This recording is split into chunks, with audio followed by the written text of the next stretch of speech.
Lipu lake पास एक ऐसा दर्रा जहां 3 देशों की सीमाओं का मिलन होता है, भारत, नेपाल और तिब्बत, जो कि चीन का स्वायत्त क्षेत्र है। लेकिन इस पास को भारत भी अपना बताता है और नेपाल भी। इस पास का महत्व भारत के लिए इसलिए भी है क्योंकि एक तो चीन के साथ आसानी से इस रास्ते से ट्रेड किया जा सकता है और दूसरा ये कि इसी रास्ते से कैलाश मानसरोवर जाना सबसे आसान हो जाता है। अभी 19 अगस्त को भारत और चीन के बीच एक अहम राजनयिक सहमति हुई। चीन के तरफ से विदेश मंत्री वांग यी और भारत की तरफ से राष्ट्रीय सुरक्षा सलाहकार अजित डोभाल और विदेश मंत्री एस जयशंकर के बीच हुई इस बातचीत में कई महत्वपूर्ण मुद्दों पर सहमति बनी।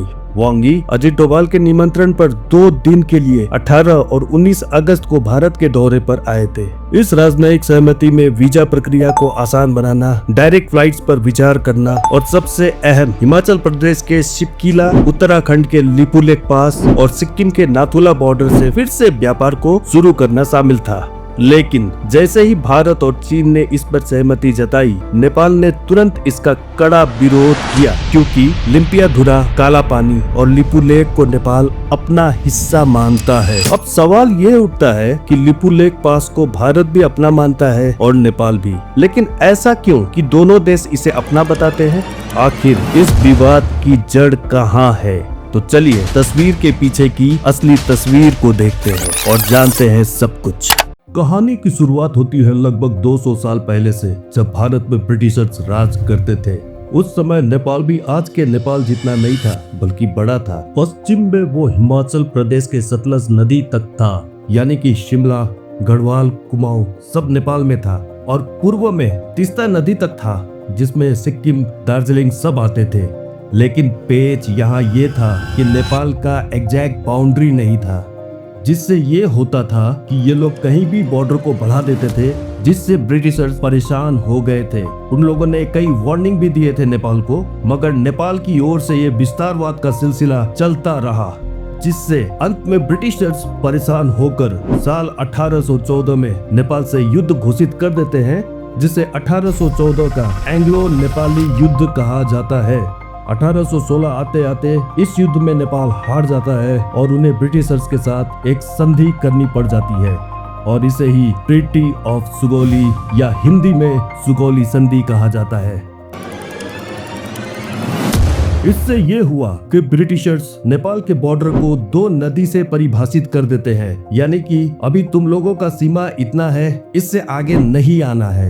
और ये नदियां थी पूर्व में मेची नदी, जिससे दार्जिलिंग और सिक्किम सब कुछ ब्रिटिशर्स ने अपने में मिला लिया था, और पश्चिम में महाकाली नदी, जिससे नेपाल को हिमाचल प्रदेश, गढ़वाल, कुमाऊं से हाथ धोना पड़ गया था। लेकिन पेच यहाँ अगेन ये रह गया कि महाकाली 2 जगह से आकर एक जगह में मिलती थी। एक था लिम्पियाधुरा और दूसरा था काला पानी। और उस संधि में ये नहीं बताया गया कि कौन सा जगह को उद्गम स्थान माना जाए और उसी को बॉर्डर बनाया जाए। और ये उस समय का नेपाल का नक्शा है। यहाँ महाकाली नदी का उद्गम स्थान लिम्पियाधुरा होता है, जिससे तिब्बत को जोड़ने वाला लिपू लेक पास और काला पानी नेपाल में चला जाता है। उस समय तो कहीं कुछ प्रॉब्लम नहीं था, लेकिन 1860 आते आते जब ब्रिटिशर्स को तिब्बत से सीधी ट्रेड करने में दिक्कत महसूस हुई, तब उन लोगों ने महाकाली का उद्गम स्थान लिम्पियाधुरा से हटाकर काला पानी के पास कर दिया, ताकि लिपू लेक पास, काला पानी ब्रिटिशर्स के पास आ जाए और वो लोग तिब्बत से सीधा ट्रेड कर सके। यहाँ सबसे बड़ी बात यह है कि उस समय के नेपाल के प्रधानमंत्री जंग बहादुर राणा को कोई आपत्ति नहीं हुई। अब आप लोग सोचोगे कि उस समय तो नेपाल में राजा शासन था और मैंने प्रधानमंत्री का नाम लिया, तो बात तो सही है कि राजा शासन ही था उस समय, लेकिन राजा के पास ताकत नहीं होता था, सारा कंट्रोल प्रधानमंत्री के पास ही होता था। वैसे भी 1857 के विद्रोह को दबाने के लिए नेपाल ने ब्रिटिशर्स की बहुत मदद की थी और इसी के इनाम के स्वरूप ब्रिटिशर्स ने नेपाल को कपिलवस्तु, बांके, बर्दिया सब वापस लौटा दिया था। इसीलिए भी जब महाकाली का उद्गम स्थान ब्रिटिशर्स ने चेंज किया, तब तत्कालीन प्रधानमंत्री जंग बहादुर राणा ने कुछ नहीं कहा, क्योंकि वो अपना रिश्ता ब्रिटिशर्स के साथ खराब नहीं करना चाहते थे। वैसे अगर आप लोग नेपाल के इतिहास के बारे में बारीकी से जानना चाहते हैं तो कमेंट कीजिएगा, हम जरूर इस बारे में वीडियो बनाएंगे। इसके बाद धीरे धीरे समय बदला और उधर नेपाल में राजा ने पूरा कंट्रोल ले लिया और इधर भारत भी आजाद हो गया। लेकिन जो लिपुलेख है के बारे में किसी ने कुछ नहीं कहा और इसी बीच भारत का चीन से 1962 में वार हो जाता है और इसी समय भारत ने काला पानी लिपुलेख पास में अपनी आर्मी तैनात कर दी थी, जो वार के बाद भी सीमा की निगरानी के लिए वहीं रह जाती है और आज तक है।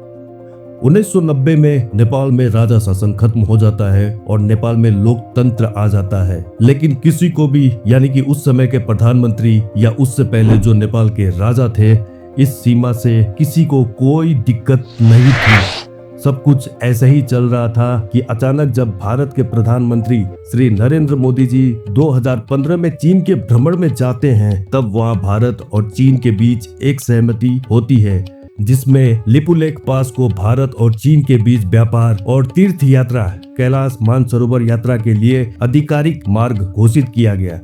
लेकिन जैसे ही ये खबर नेपाल पहुंचा, वहां घमासान शुरू हो गया, क्योंकि नेपाल का कहना था कि लिपुलेख इलाका उसका हिस्सा है। फिर उसके बगैर भारत और चाइना ने ये डील कैसे कर लिया।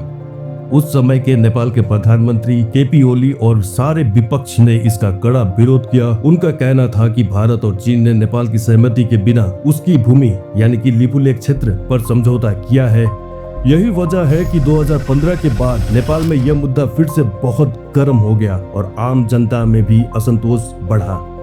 इसके बाद 2019 में भारत ने नया पॉलिटिकल मैप, जब आर्टिकल 370 हटाया गया था, एक मैप जारी किया जिसमें काला पानी क्षेत्र को भारत में दिखाया गया। नेपाल ने फिर से इसका कड़ा विरोध किया और मई 2020 में भारत ने लिपुलेख तक सड़क यानी कि दार्चुला लिपुलेख रोड बनाकर खोल दी, जिसका भी नेपाल में बड़ा विरोध हुआ था। इसके जवाब में नेपाल ने जून 2020 में अपना नया नक्शा जारी किया, जिसमें लिपियाधुरा, काला पानी, लिपुलेख तीनों को नेपाल का हिस्सा दिखाया गया। इसके बाद से ही दोनों देशों में लगातार तनाव और बढ़े ही जा रहा है। जैसा कि मैंने शुरू में बताया था कि अभी अभी भारत और चीन के बीच जो ये डील हुई है कि लिपुलेख के रास्ते से व्यापार किया जाए, इससे भारत और नेपाल का रिश्ता और ज्यादा खराब होने जा रहा है, क्योंकि दोनों ही लिपुलेख पास वाले मुद्दे से पीछे हटने को तैयार नहीं है। अब इसका क्या परिणाम निकलेगा वो तो समय ही बताएगा, लेकिन राजनीति में कोई भी मुद्दा जो कि वोट बैंक वाला हो, उसे नेता लोग कभी भी खत्म नहीं होने देते हैं, क्योंकि मुद्दा खत्म हो गया तो वोट खत्म हो जाता है। बहरहाल हम तो यही चाहते हैं कि ये मुद्दा जल्द खत्म हो और भारत और नेपाल के बीच अच्छे रिश्ते कायम रहे।